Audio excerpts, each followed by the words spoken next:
Hey, welcome back to Just Another Adventure. Today I thought we'd talk about my Stanley Cookset, a couple modifications I've made to it, and what I have inside. So first off, I have a drawstring carry bag I made myself.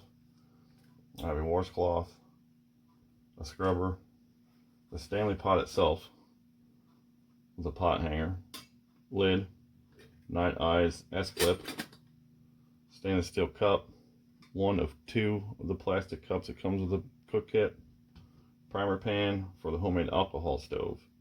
This is the punch out to an electrical box used to put over the fill holes.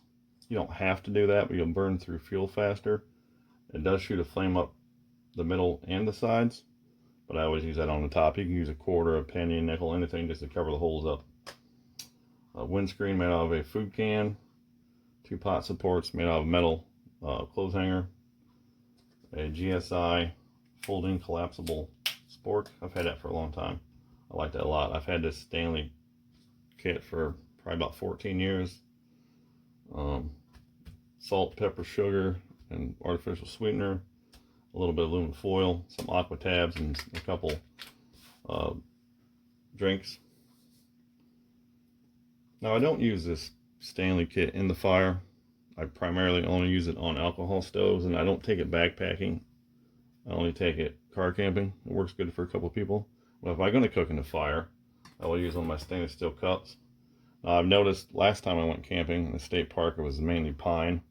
So that's what we burned, was pine. So I had this in the fire, and pine is full of resin, as we know. It likes to shoot sparks. But also it left a black sticky residue on this pot. I'm guessing that that is the byproduct of burning the resin. It doesn't happen every time, but it happened last time. A little bit of elbow grease in your scrubber, you can get it off. It's not a big deal. I like this Night Eyes S-clip. It balances on its side.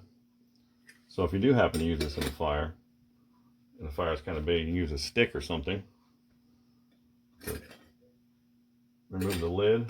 And if you practice a little bit, you can set the clip just like that. I've had this for a long time, and I like it. I like it a lot. So the first modification I made was I removed the plastic handle that was on the top here. I added this Night Eyes S-clip. The second modification, which I came across from Waypoint Survival, a guy named James Bender. He's got a really unique channel.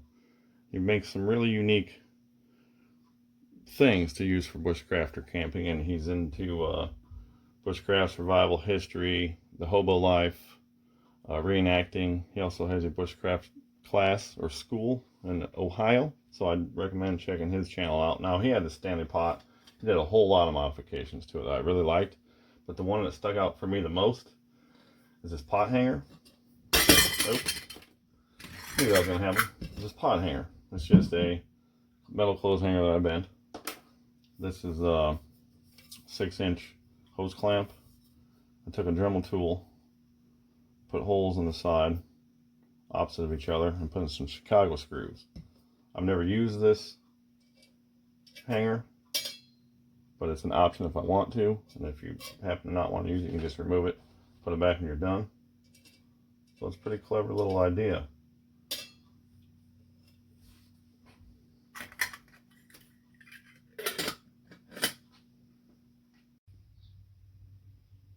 So this is a homemade alcohol stove I've had for a long time. I've used it a lot. When full, it holds about 2 fluid ounces of fuel. It'll burn for about 35 minutes continuously. It'll boil 2 cups of water in 7 minutes if you're using a lid. I made a primer pan on the bottom because this is not a dual chamber stove, so it cannot create its own pressure. So the primer pan with some fuel on it will heat up the can, and the can will sustain the jets. Now this windscreen is just a metal can and hangers for the pot supports. Like I said before, I'm going to light the stove, and it'll take a few minutes for it to build up pressure. I'm using denatured alcohol this time. I've used heat in the past, and I thought maybe denatured alcohol would pour a little bit better, but it doesn't. It pours kind of sloppy. That'll take a few minutes.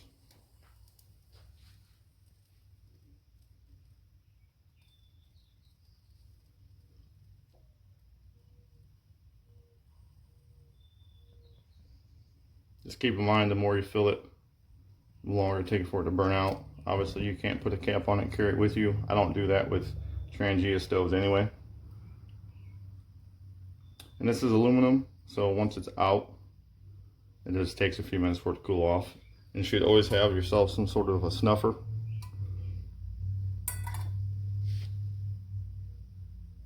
It's for safety precautions.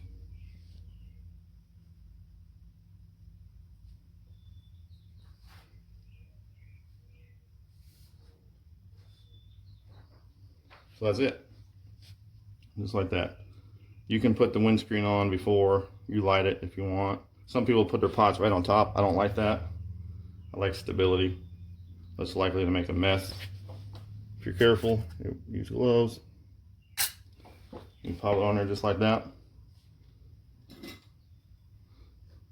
Stick your pot on there. That's what it looks like.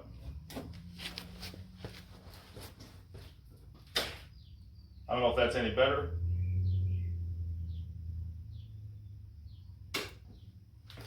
I'm in my garage, so there's some outside noise, wildlife, that sort of thing. But that's it. That's my little Stanley Cook setup. I like it. The Stanley Cookset, I mean, it's popular for a reason. When I got it years ago, it was about $16. But it's probably over $20 by this point, you know, because of inflation. And that's it. So thanks for watching my video. And until next time, have good adventures.